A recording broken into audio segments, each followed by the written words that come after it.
Rise and shine, everybody. Welcome into the Friday morning edition of Morning JOX here. Conrad Van Order, Damian Mitchell with you for the next hour as we hope to send you off into what will be a fantastic weekend for all of you. It's nice to finally be back here.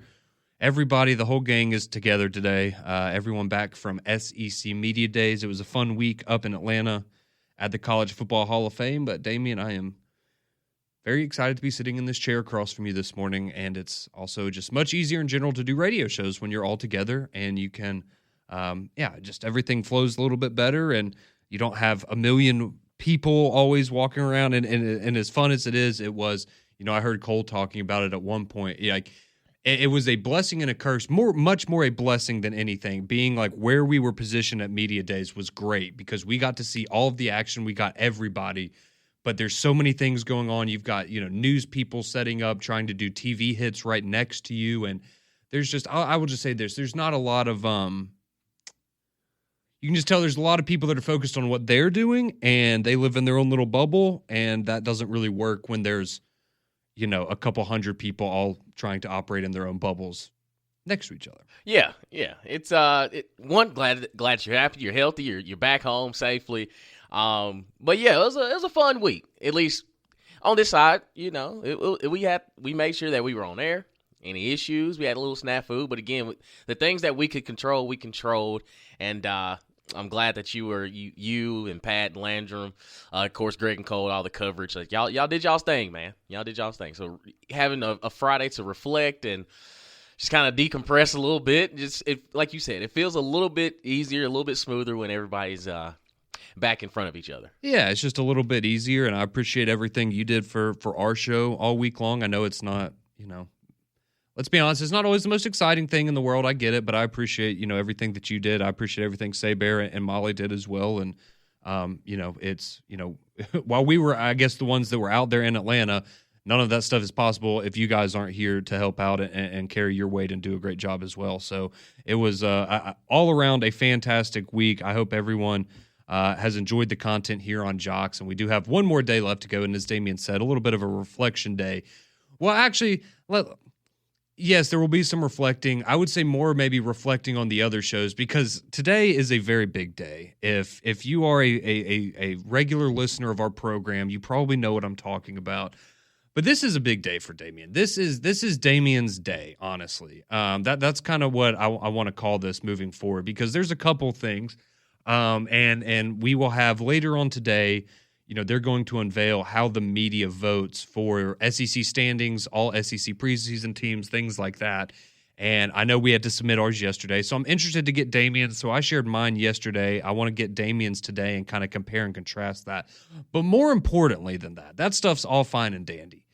But the most important thing is that Damian has 43 days now before he's going to have to fully decide who he's rooting for this upcoming college football season. I guess if you choose Auburn, you're going to have 42 days because they play on Friday. But Damian has been pondering for a long time. I can tell it's kind of worn on him a little. It's hard. It's tough. He doesn't want to disappoint any of you. But he has had 10 college football teams that he's considered being a fan of this upcoming season, and he's told us for a while. I made sure last night that he was still ready to go through with this, but today he is going to trim that number from 10 down to 5, and that will be his freeze 5 heading into the upcoming football season, right? Is that what we're going to call it? I wouldn't, but okay. No, but I will say this: SEC Media Days. I had my notes, took down my notes, had my own thoughts, talked to some fans of. You were swayed a little bit by some things you may have heard there was some Atlanta? Movement. There was some movement day by day, and hearing from the head coaches and how they looked at some of their programs, and just listening to some of the players, and you just kind of getting a good read of the fan base I want to be attached to going into the fall. I will say going from 16 to 10. Wasn't as difficult, but going from 10 to 5, and some tears were shed. I genuinely think these 5 schools that I potentially could be rooting for heading into the fall in the SEC.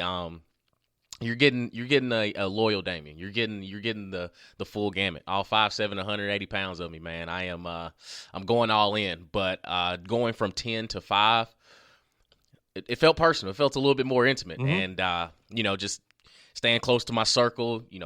Bouncing some ideas off some people, and just trying to understand.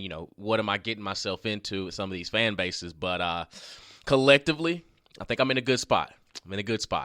That's what I like to hear. So we're going to do that at about 6:30. So coming up about 25 minutes from now, Damian is going to unveil who his 5 teams are, who he is going to consider rooting for this upcoming season. So if you have any last-minute pitches, I know he likes to insist that, there's probably nothing that could sway me out there. As we all know, hey, you added a couple zeros onto the end of anything, and you may reconsider. So if you want to chime in, 205-834-9450 on the Courtesy GMC text line, or call in 1-800-239-9569. You can make your last-second pitch for Damian to root for whoever you want him to. Maybe you want him to root for your team. Maybe you think it'd be funny, because it would be funny if he had to root for Texas A&M. I don't know. Maybe those are I'm just throwing that out there. No, they were the first team eliminated, and I haven't looked back. So there was nothing Mike Elko could have done yesterday to wrap up SEC Media Days that would have done anything except literally hand me a check. But that's a shame. Nah, yeah, that ship has sailed.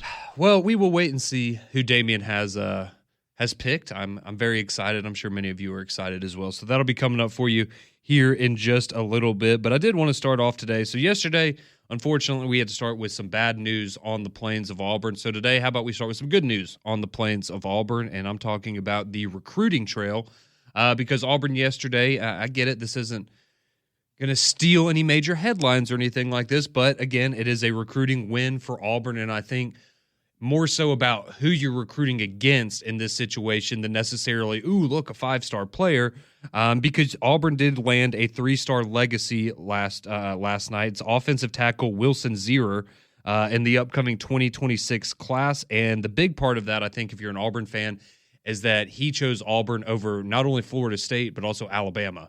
So you not only beat out Gus Malzahn and Mike Norvell, but you beat out Kalen DeBoer and his staff that we've been, singing their praises on the recruiting trail for the last few weeks. And Auburn able to go and get somebody that Alabama had also been going after. And again, I get it. It's not a 5-star. It's not going to be as flashy as some of the other names and recruiting news that we've had. But I certainly think for Auburn, these are the things that you need, right? These are the pieces you need. You need guys like this that are more developmental, especially with, I'll be honest. I thought offensive line when Hugh Freeze took over was certainly a position of weakness for Auburn. And I'm not going to sit here and tell you that I think that they have, the best offensive line in the country or anything like that, or that they're going to win the Joe Moore Award this year. But I think they've taken strides in the right direction. And from a developmental standpoint, you can see that they've done a pretty good job, in my opinion, so far at Auburn. So I think that's some good news there if you're an Auburn football fan, as you grabbed 3-star offensive tackle Wilson Zierer in the upcoming 2026 recruiting class. And a quick update, if you did miss it yesterday, on the Malcolm Simmons situation. So if you missed the news yesterday somehow, quickly, it was reported that he was arrested on Wednesday on charges of domestic assault, according to records from the Lee County Sheriff's Office. He is no longer in the system if you go look it up online. And Auburn did release a statement yesterday reading, quote, "We are aware of the situation. We're gathering the facts and will address the situation," end quote. So again, it is, everyone is innocent until proven guilty in this country. That is how the legal system works. And so Auburn collecting their evidence as we wait for more updates on what is, certainly a sad situation, and you hope for the best for all parties involved. But we'll just kind of have to wait and see how all of that plays out here in the coming days. So that's your update there from the Plains of Auburn. But, of course, you did have the final day of SEC Media Days yesterday. And I'll be honest, nobody there was really, I'm trying to be nice. I know it. But on Wednesday night, we're all kind of, talking, and there were a lot of people that got out of town on Wednesday. I'll just leave it at that. And you can tell. Yeah. One coach that we'll hear from in a second definitely made that known. But I thought yesterday was actually pretty entertaining, all things considered. So you had, I guess, what we would call the least eventful day of the week, because you did have the likes of Arkansas, Kentucky, Texas A&M, and Missouri. But what I did not expect, and maybe I should have, because he's always been a fun personality, But Eli Drinkwitz really, really, really stole the show, in my opinion, at SEC Media Days, just in terms of being personable, maybe taking a page out of the Shane Gillis book and just trying to crack a couple jokes, lighten the mood. So if we have it ready, Damian, there's a compilation. We have to give a credit to our friend SEC Mike here, because he put together this compilation. This is about 2 minutes of the greatest hits of Eli Drinkwitz yesterday. So if you missed it, sit back, listen, be entertained. This is hilarious stuff from Eli Drinkwitz yesterday at Media Days.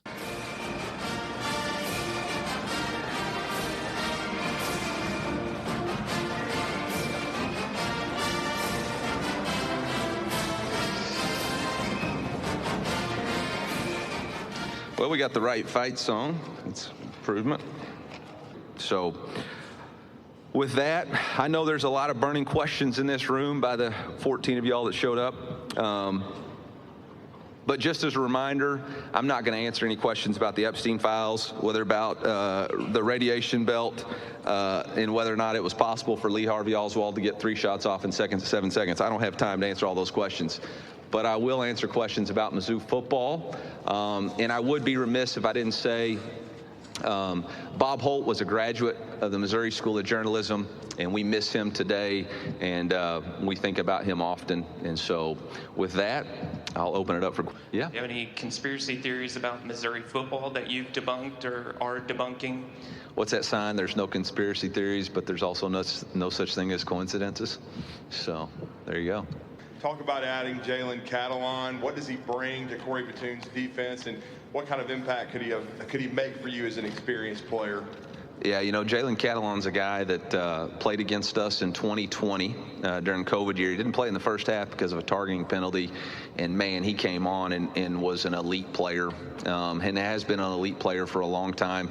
You know, Coach Saban, all summer, he calls and does scouting reports with all the head coaches, not to get back into coaching. Just want to clear that up for Greg McElroy. But to have that time to build the chemistry at home before you have to go play at Auburn, in Norman, and on the road to Fayetteville. Yeah, we play at Nashville too, and with Diego Pavia, that ain't no joke. So let's make sure we give those guys the respect that Clark deserves for sure, and the program he's built. But yeah, you know, appreciate Mark Womack helping us with that first 6 games at home there. Obviously, it gives a new quarterback an opportunity to settle 8 versus 9. Honestly, I think I've been for the 9 game. I think if it was about players and about fans, I think it's a 9-game schedule for the SEC. If it's about coach preservation, which, hey man, I get it, you know. But if we're going to go to 11 humans deciding on a committee which are the 11 best teams, and we stay at 8, we ain't getting in. So that was Eli Drinkwitz at the podium yesterday for the final day of SEC Media Days, and he wasn't kidding when he said, yeah, for the 14 of you that showed up, there unfortunately just weren't. I mean, I think a lot of people, were gone. It was the first coach of the morning, so, I mean, it was still pretty early for a lot of people if you're not getting up and doing a morning show. I just think a lot of people maybe didn't have high expectations for Missouri and what Drinkwitz was going to say, but easily the most entertaining coach that you got all week long, at least what you got from him on the podium. He had some interesting comments that we can kind of get into a little bit later as well about a potential 30-team college football playoff, but I just wanted to we had to play that. That's gold right there. And just letting his personality fly. And he said this in an interview yesterday, hey, the first few years here, I really cared what you guys think about me. Now I don't anymore. And plus, when you're coming off back-to-back 10-win seasons, you can kind of let your hair down a little bit. Yeah. And no, I think Coach Drinkwitz, he just seems so personable. And like you said, for it to be the last day, starting everything off, he's relaxed. He's having a good time. He's been there long enough now. It's like, hey, I coach football. I'm blessed to be in this position. I'm blessed to be having this opportunity to be a head coach in the SEC. And he's just taking it and just enjoying it. So shout out to Coach Drinkwitz. Yeah, no, it's great great stuff there from Drink, and always entertaining whenever he's in front of a microphone. But there were a couple other things from the final day of SEC Media Days that we want to hit on in case you missed it. A little bit from Mike Elko, a little more from Eli Drinkwitz as well. And I also want to get Damian's media ballot. How did he vote? What is his projected order of finish for the SEC? We'll dive into all of that next on the Friday morning edition of Morning JOX.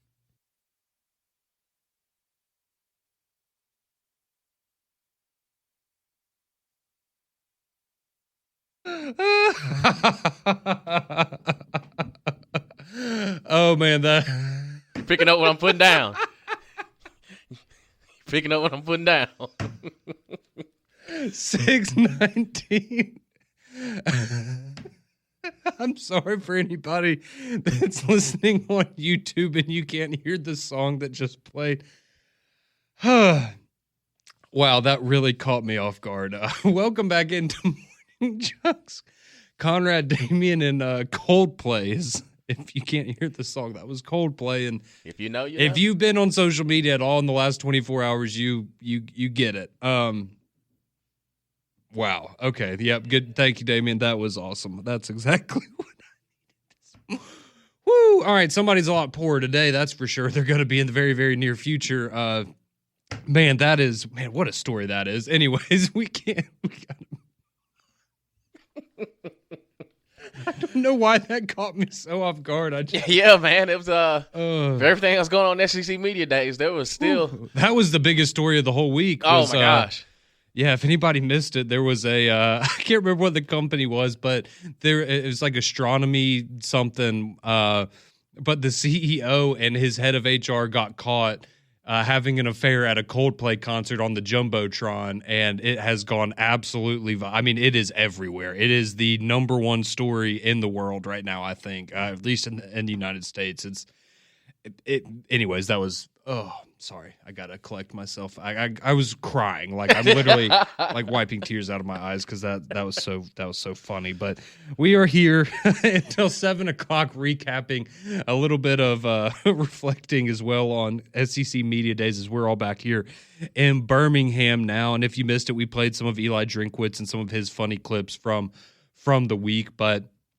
This is something and we'll take some time, and when we have more time next week, and really dive into it. But he also mentioned the idea of a 30-team playoff, and just kind of bizarre, Damian. But essentially, the gist of it, we won't play the whole clip, but the gist of it is like, okay, so you're going to have these play-in games for all of the conferences. So, for example, the SEC, you would have 4 play-in games that would go on essentially when the SEC championship game is. And so he's not opposed to getting rid of the SEC championship game, but essentially you would have 30 teams on conference championship weekend that would have an opportunity to play. But then once you got down to the actual playoff, it would only be like 16 teams. So it would kind of work out the same way. But I didn't know if you had any thoughts on that, Damian.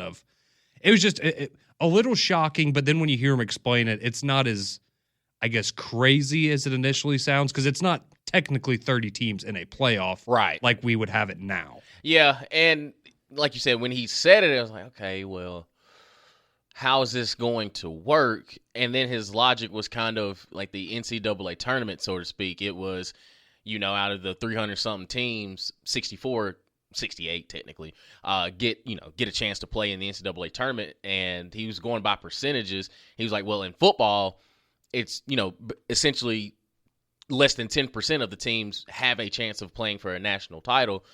And I kind of get it.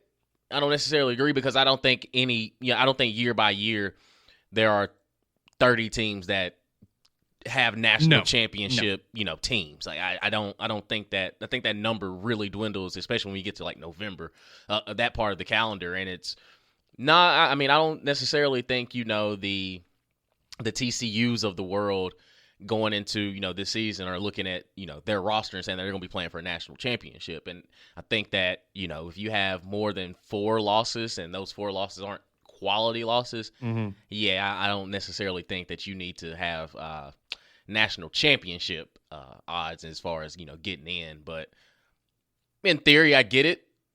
But the execution, I don't necessarily agree with.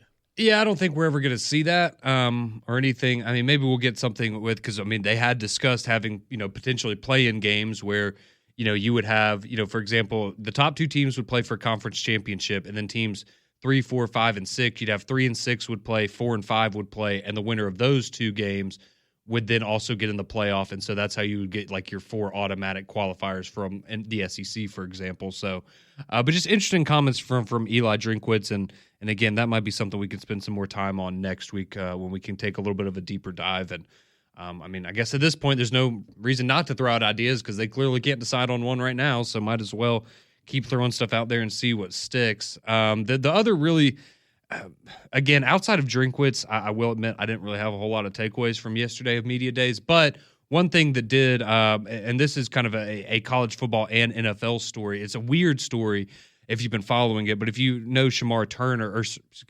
Stewart, who got drafted from Texas A&M this past year to the Bengals, he's been in the middle of a holdout. So he still hasn't signed his contract after being drafted in the NFL. And so he's been back at Texas A&M practicing.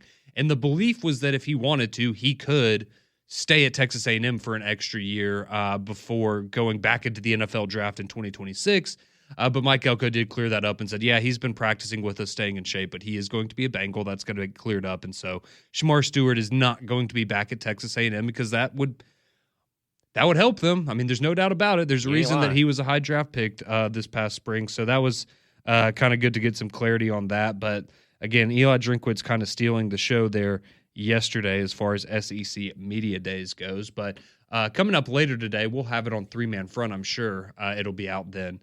And that will be the consensus. How does the media vote? What is the predicted order of finish? We'll get the preseason poll for the SEC voted on by me, Damian, Pat, Landrum, Cole, Greg, Molly, all of us, as well as all of the other media members across the great Southeastern Conference. So I shared mine yesterday. And so, Damian, I know you have yours to share as well. And so I'll run through mine for anybody that missed it, and then I want to get yours. So from 1 to 16, this is me from top to bottom.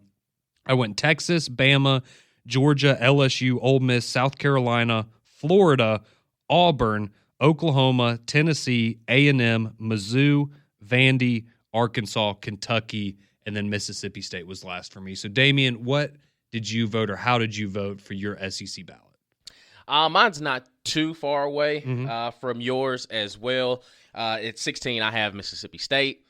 15, I have Kentucky. 14, I have Vanderbilt. Well, you have Arkansas in the top 4. They will be making their appearance shortly. Okay. 13, I have Missouri. 12, I have Tennessee. Ooh. Okay. That one hurt. That one hurt. 11, I have Oklahoma. South Carolina. Yeah. 10, I have Arkansas. Okay, there they are. 10, I have Arkansas. 9, I have Oklahoma. 8, I have Ole Miss. 7, I have Texas A&M. 6, I have Florida. 5, I have LSU. 4, I have Alabama. 4, I have Georgia. 3, I have Texas. 2, I have Ole Miss. And 1, I have Alabama. Whoa. Okay. So you think Alabama and Ole Miss are going to face off in Atlanta for the SEC championship game? And where did you have Auburn again? I had them at 9. 9. Okay. Wow. That is okay. Yeah, that's different. That is absolutely different. And you have, as you've already announced, you had Alabama winning. I do have Alabama winning the SEC championship. Wow. I have not. So okay. Why Ole Miss? Why did you vote them number 2 over Texas, Georgia, and LSU? So the thing with Ole Miss, I think a lot of it came with Austin Simmons, and I think when I look at this Ole Miss unit, offensively, I don't have the question marks as I have with other programs because of the fact that I have a high affinity for Lane and the offensive side of the ball, and I think defensively, what Pete Golden had last season, I'm not saying they are going to look exactly like they did last year, but they have shown that they can be better. They can be better. And when I look at their schedule, I lean more towards them finding their stride. And the way that it kind of lines up, you look at, I understand the trip to Athens against Georgia. But I look at those quote-unquote revenge games that they got with LSU and with Florida. I think they get them. I think they get them. And the rest of the schedule, I look at it, it's like, if Ole Miss plays like they're supposed to, it's very difficult for me to say that they're going to fall. And I think they catch a little bit of momentum late October going into November that it puts them in Atlanta, but I do not think they win. It would certainly be it'd certainly be interesting if this was the year, because, we all, I think, agreed last year that was the perfect storm for Ole Miss, right, to be in the playoff, and they fell just short. So that would certainly be interesting if that was if you had that this year. So I'm looking last year. So you had so Arkansas, they finished let's see, 16, 15, 14, 13, 12, 11. Okay, so they were 11th last year, so you have them finishing one spot higher. But that would be, so they'd be about 4-4 in conference, 7-5, 8-4 at the end of the year. I could, in your high on Taylon Green, I could potentially see something like that. You had South Carolina a little bit, a little lower. And so I know we want to get to, you cutting down your teams and who you're going to root for this year. But quickly, why South Carolina? Why'd you have them so low? Because of the expectation. Like, it's one of those... Last year, you caught a lot of teams by surprise. This year, you can kind of game plan. Now, again, Lenore Sellers may be on an absolute tear, and my thoughts can go by the wayside. But I don't think by himself enough can change the game as much. But because, again, like you look at the pieces that you lost, you don't have the balance between Rocket Sanders and him. Yep. And you look at the receiving core. Now, Joshua Simon at tight end, he's a dude. But who else can have the explosive playmaking abilities along with Lenore Sellers? And I don't know if he's going to be able to put that week after week after week after week when the tail of the tape is going to be out on you by that time. So I look at South Carolina as kind of not necessarily, and I don't necessarily think it's a bad spot to be in, but what the games and teams that you caught by surprise last year, it's not going to happen again. Yeah. Like you gotta lock in. Yeah. Okay. Very, very interesting. So yeah, if you're just now joining us, Damian, so he unveils he has Alabama 1, Ole Miss 2. That's who he thinks plays for the SEC title this year. I had Texas 1, Alabama 2.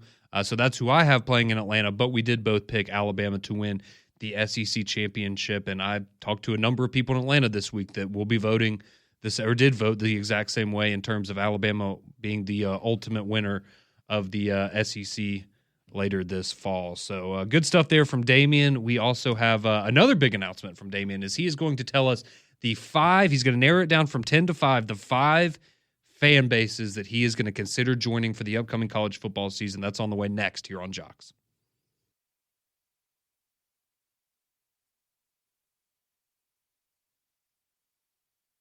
6:36 here on JOX. And Damian Mitchell, Conrad Van Order, we are Morning JOX here with you for a few more moments.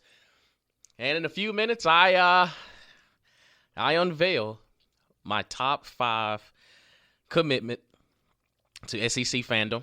This is a big moment. You've been waiting man. a long time for this. It is. And again, all I ask is that y'all respect my decision during this process. Going from 10 to 5 and not, taking too much. I try not to take it personal, but it is tough.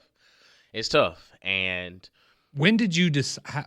So was this something were you up late last night kind of going back and forth?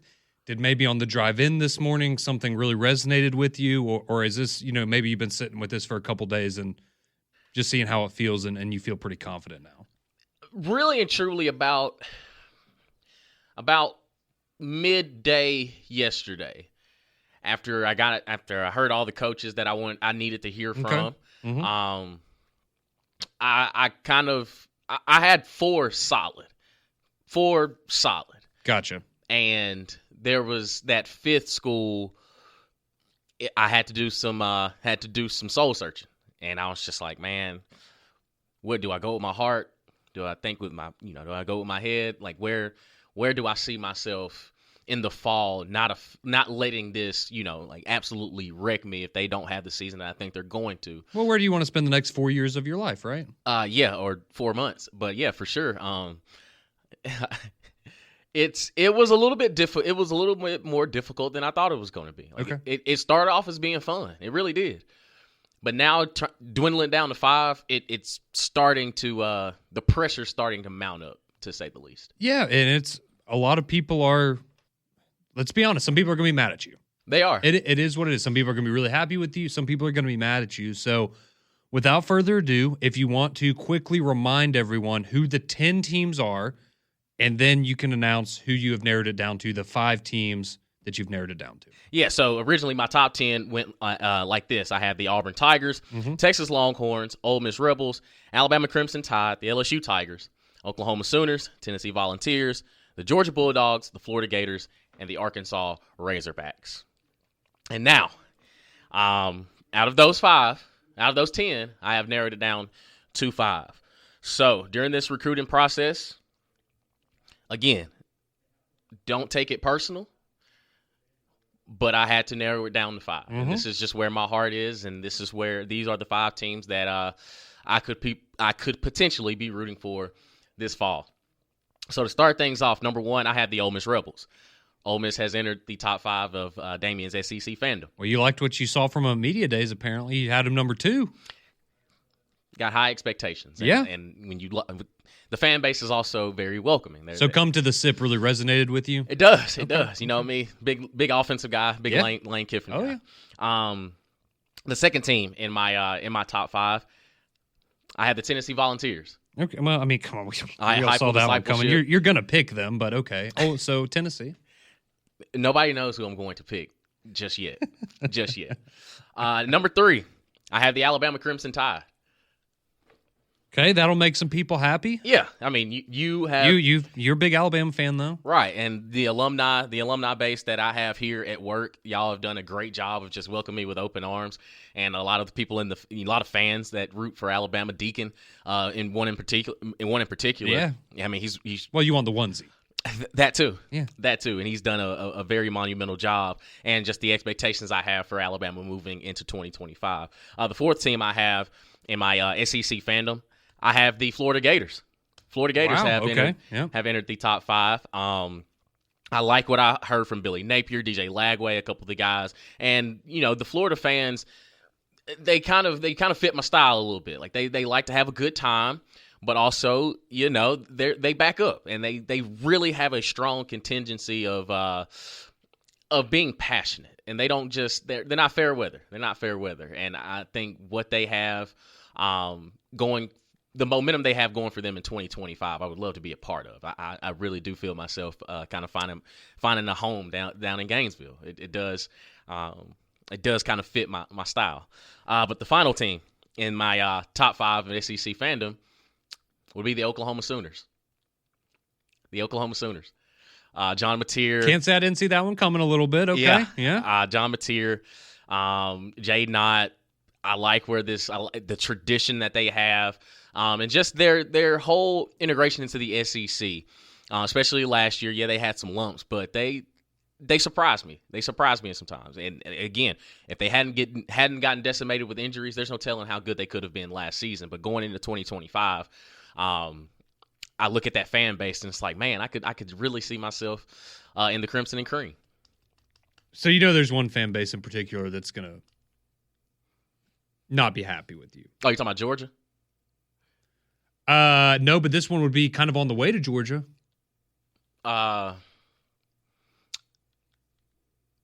They'd be east of us. Oh, east of us. Oh, you're talking about Auburn? Yeah. Yeah, that's... Well, what put them on... Was there something that you've heard from Hugh Freeze this week, or that you've heard just from this off season that made you go, okay, maybe I'll wait and see on Auburn this year. I don't want to go fully in on being a fan. It was a collection of things. Okay. I think a lot of it had to kind of, peel back the curtain a little bit, and it kind of felt like a bad relationship. I left that toxic stuff alone back in the day. I was about to say you've lived that already. Yeah, and some of these fans and really the program itself, it's just very toxic. It's like nobody's going in the same direction together, because even with the expectations or some of the thought processes I've had and talking to some Auburn fans, it's kind of on both ends of the spectrum. And it's, they're passionate for sure. Yeah. Oh, yeah. But sometimes it just gets to the point of there's some delusion that goes into it. And it's like, wait a minute. You've put yourself in this position, and yet whenever I try my best to, not be, as engulfed in it, I kind of take a step back and it's like, wait a minute, what's going on? What's going on? I don't necessarily think Hugh Freeze moved the needle for me during SEC media days. Not to say he didn't have a wonderful showing, but it's it still It just feels wasn't like, good enough for Damian. No, it just wasn't the most effective salesman job. Okay.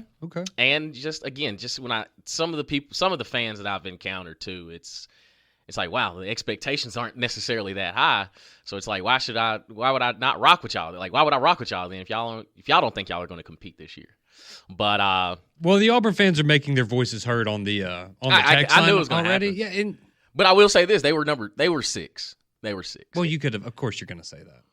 No, but they really were. Okay. But then, comparing John Mateer to Jackson Arnold, it's like, well, he was benched at this school, and y'all picked him up, and now you're going to tell me that he's going to be the one that takes you over the top. I saw a transfer quarterback for 2 years go over there, and they chose not to listen. Enough said. Yeah, they chose not to listen to us. But Okay. yeah, man, it was. I told you, it. I was can a tell little it's bit, wearing on you. It was. It was personal. Mm-hmm. It was personal, and you don't want to disappoint anybody. You don't want to let anybody down, but you also have to do what's best. Thank you for yourself. Thank you, and I respect that, Conrad. Thank you so much for respecting my decision. So again, my top 5 teams, and as we get closer to kickoff, I will dwindle it down to 3, and at our kickoff party, then we'll have party, the final one. Okay, we will have the signing day. We will have the signing day for my fandom. So my 5 teams are the Florida Gators, Alabama Crimson Tide, Tennessee Volunteers, Ole Miss Rebels, and the Oklahoma Sooners. Well, there you have it, straight from Damian Mitchell. And as I said, the text line already blown up with some Auburn fans chiming in with their thoughts. Some other fan bases happy to still be in the running for Damian's fandom this upcoming year. So keep sending those in, 205-834-9450, and we'll get to your text next, reacting to Damian's top 5 teams for 2025.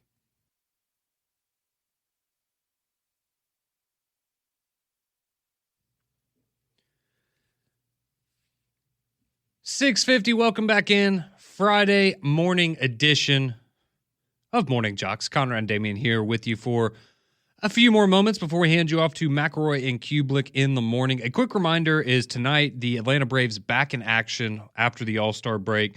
So you can hear that right here on JOX right after Paul Feinbaum. First pitch around 6:15 as they host my favorite team, the New York Yankees, this weekend in Atlanta. So that should be a lot of fun, and you can hear it all right here on JOX. But if you're just now joining us, Damian moments ago announced his 5 teams. He has cracked it down or narrowed it down from 10 to 5 of who he is going to root for this upcoming college football season. His picks are Ole Miss, Tennessee, Alabama, Florida, and Oklahoma. So those are the 5 fandoms that are still open for Damian this upcoming fall. And a lot of you chiming in on the Courtesy GMC text line. And some of you, man, I mean, do you want me to read all of these, Damian? Some of them I feel bad almost. No, yeah, absolutely. All right, well, we'll start with this one. Go to hell, Damian. Okay, well, that was quick. War Eagle. Oh, I thought that was an Arkansas fan. No, that was an Auburn fan. Oh, dang. Okay. Again, kind of goes back to my whole toxicity thing. Like, don't take it so personal. Yeah. Bobby chimes in. Somebody must have given Damian a bad bowl of gumbo for him to leave LSU out of his top 5, given the history of success at the wide receiver position on the Bayou. You do love good wide receiver. I do. Yeah. I do. But where was that when Alabama came into Death Valley last year? This is a great one here. Paul from Boaz. Okay, how much money do you need to be an Auburn Tiger, Damian? Because apparently our strategy is to wait till the last minute to get people. August 1st. I'll leave a spot open until August 1st. If you can't get it to me by August 1st, nope, it's a wrap. That's an awesome text there, Paul. Michael chimes in. He says Don's going to call in hourly to fuss at Damian for the foreseeable future. Yeah. He's not going to be happy with you. May or may not have had played a part in that decision. Let's see. Drake chimes in. He says, thanks, Damian, for showing me, PG, and Lee some love. Gator boys are staying hot right now. Let's go. Go Gators, man. Shout out to Billy Napier, too, man. The quiet, cerebral confidence that he talked with at SEC Media Days was like, all right now, Billy must know something. And to answer your question, Drake, I don't know if they answered it for you yesterday, but yeah, DJ Lightweight was pretty big in person. He was wondering what he looked like. Pretty big. Oh, yeah, he looked big on TV. He was big. Yeah, no doubt about it. Like 6'3", 6'4". He's a little big. Let's see.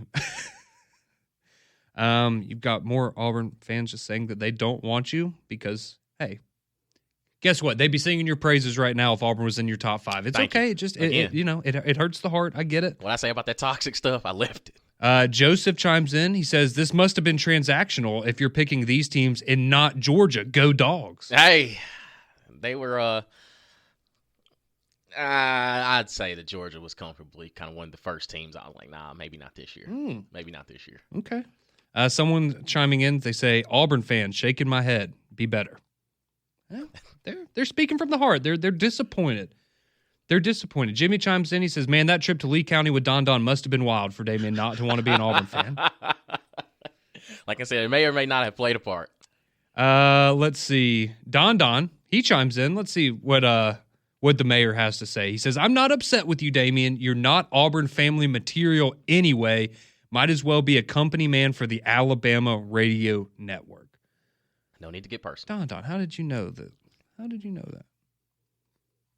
Who did we start off talking about this morning with their recruiting news? That would be the Auburn Tigers. Okay, I was confused. He must have missed that part of the show. It's okay, Don. Let's see. Yep, Thomas chimes in. Damian just broke Don's heart. Hey, it happens. It happens. Smokey from Jasper. Let's keep the Heupel train rolling. Go Big Orange. Hey, They're still alive. They're in the mix. They're still there. They're still there. They're in the mix. Let's see. Another text coming in. Let's see. When LSU makes a run, it almost always involves them beating Alabama in Tuscaloosa, which they'll have an opportunity to do that this year. Mm-hmm. So that is certainly a possibility. Hey, there's always next year. There's always next year. Let's see. Jamie chimes in. He says, hopefully Damian will pick Auburn. This is before you announce. Hopefully Damian will pick Auburn. I don't want him on the Alabama bandwagon. He has no loyalty to anyone. Again, the negative comments don't affect me. Like if I'm rocking the Crimson, you're going to be rocking it too. Roll Tide. Some people are just a little salty this morning. But It's all that's good. It's as you would expect. I'll ask you again, just respect my decision. And I respect you putting yourself out there and following your heart, Damian. Thank you, Conrad. Because that's all that you can do. Thank you. Now, yes, do I agree that maybe if you're, not totally all in on Alabama, that's a problem? But you know what? We've got about a month to figure that out and really convince Damian that the Crimson Tide is the way to go. But appreciate all of you for chiming in. That was a lot of fun. Mac and Cube in the morning. They're next.